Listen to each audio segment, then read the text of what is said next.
Oh, cheapers. Unmute. Good morning, everyone. Welcome to this Thursday morning's podcast webinar. I am Chloe Tetro. I am the health coach here with ReadyCare. And for this morning, we are going to be looking at identification habits. There's always a moment where somebody's on mute, and I hadn't done it in a while, so this morning's my morning. So identification habits. These are habits that we do that become infused with who we are. So you might recall me having mentioned the likes of if you want to make a habit stick, one of the really good ways is to say something as simple as, I'm the type of person who eats healthily. I'm the type of person who goes to the gym.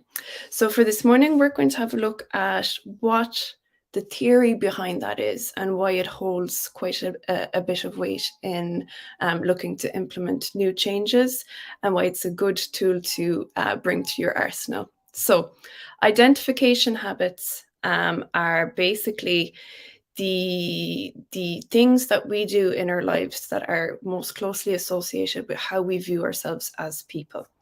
So James Clear, the author of the book Atomic Habits, that some of you might know, that I've mentioned a few times, great book if you can get your hands on it. He kind of lays out a very simple way of putting this, which I quite like. So if you can think of 3 concentric circles. On the outer circle is the outcome, the action, what you're hoping will be achieved in a habit. In the middle circle of this concentric circle is the process, what needs to come into fruition, what you need to do to reach your outcome. And in the middle section of it is the self. So who you are, you're the center of your own universe, and it's kind of the middle layer of all of your actions. So what he describes as a kind of problematic challenge in how most people would view the taking up of a new habit, taking up of a new lifestyle change, anything like that, is actually the flow of direction of how we view these 3 concentric circles of outcome, process, self. There's this idea in the cultural psyche that we tend to focus on what is the outcome that we want to achieve. So a really basic one was, I want to lose 20 pounds. So we're very, very focused on the outcome side of it. We're very focused on what we'll gain or what we'll lose in this particular case. And that becomes the kind of focal point of how we approach this new habit and behavioral change. So in the middle side of it, the process, that's one that 1st of January is kind of how I'd think about that, is the process. What do we have to do to get the outcome? So you can see there's a very clear direction with the 2 of those ones. But where the problems arise with that is that we tend to be kind of invert the process, that we think that if we want to lose 10 pounds, we need to do these particular things. We need to go to the gym, we need to eat healthy, which, is correct. And that by default will change who we are. So you see that there's that kind of move inwards with that diagram. But actually the neuroscience research, applied neuroscience and neurobehavioral modeling research that's coming out more and more over the last number of years would say that it's the opposite. It's totally the opposite. We first need to change our attitudes towards ourselves, how we view ourselves, and then we tend to adopt behaviors that mirror this self-identification. And from these behaviors, we then gain our outcomes. So you can see it's actually from the self moving outwards, which sounds very Buddhist, but sure, the lads are onto something, I'd say. So with that, what is the self? Like, well, it's a big question, but for the sake of this morning, I'll make a much quicker version of it. So basically how we see ourselves is the autobiographical memories we have, the beliefs that we hold, our values, our recurrent thoughts, our emotions, and our perceptions. And what happens is there's a huge amount of sensory data that we have at any given moment that is tagged with the self kind of categorization. And what our brains and our beings do is that we organize this information. So we have this big structure that we organize all these bits of information, and the ones that we tend to come to the most, that are the most foundational on how we organize that information, is how we view ourselves. So they're things we visit most often.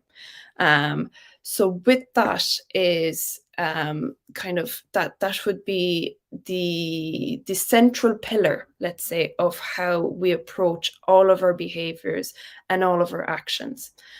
So in that sort of way, if you view yourself as somebody who doesn't go to the gym, or somebody who is lazy, or somebody who is doesn't like doing extracurricular activities in the evening, so you've basically gathered lots of data from your life. You've compounded these memories into this pillar, this organization, and you will tend to yourself will tend to fall back on that as its measure of how to go about creating an action and a behavior. So in that as well, which is why I have it in the little tag here, your most primordial and most living creature's most primordial instinct is self-preservation.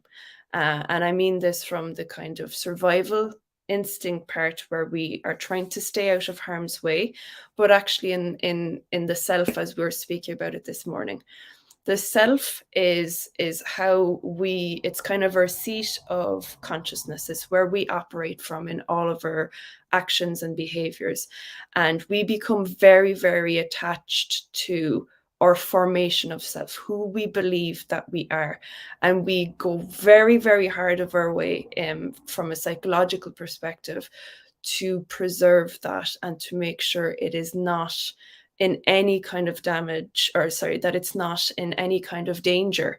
So if we ever feel that we're put in situations that, for example, I'll give you a quick example, a real world example. So if there is a promotion going, and you really want that promotion, but the job demands certain aspects that you feel are really against who you are by nature, even though you really want the promotion, even though part of you is really, really chasing it, you're going to find lots of internal resistance to adopting specific attributes of the role, specific actions and behaviors that are demanded, because you feel it fundamentally goes against part of you that you feel is yourself. So it can be something like there needs to be more commanding, decisive language, and you think of yourself as somebody who's not particularly commanding and decisive in how they communicate. You're always going to find that push and pull of I want to do this, but somehow I can't quite adopt the behaviors. Now, you might, go for extra coaching in your job. You might be in touch with your manager and you're doing your absolute best to take on some of these new habits, but you're going, why can't I do this? And it all falls down to that aspect of self-preservation, that you have some beliefs about who you are that are currently being chipped away at, and all of your being is going, no, no, no, no, no, no, no, we're not going there. So with that, there was a study done in the Frontier Psychology Journal, and actually, sorry, I beg your pardon, it's actually 2019 it came out in, and it showed that when habits are brought in that are related to your feelings of identity, it comes with a much, much stronger cognitive integration. So what do I mean by cognitive integration? It means your whole system is on board because there's no resistance from any of your being with that. You tend to have higher self-esteem, which helps you to perform at a much, much higher level, a better level. You are continuously feeding that dopamine feedback loop, where you feel intrinsically rewarded for doing the task, taking on the habit, because it is feeding who you believe that you are in a very, very positive fashion. This links your habits to identity, and it really makes the behavioral changes more ingrained. And the other thing is it becomes automatic. which is another point with self-identity habits, is you don't have to think about being the type of person that, let's say, is very happy in the morning. So if you're a happy morning person and you stroll into the shop to get your morning coffee and you go, good morning to everybody, you don't have to force yourself to do those things, because it is part of who you are and your self-identity.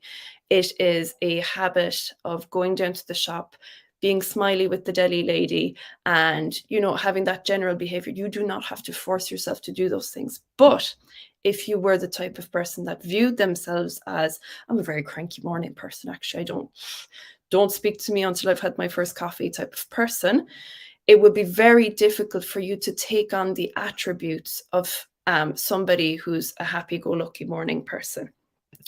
So if you're trying to implement some identity-based habits, there's a very fundamental do and do not. So do bring in positive language of, I am the type of person who, when it is a positive behavior.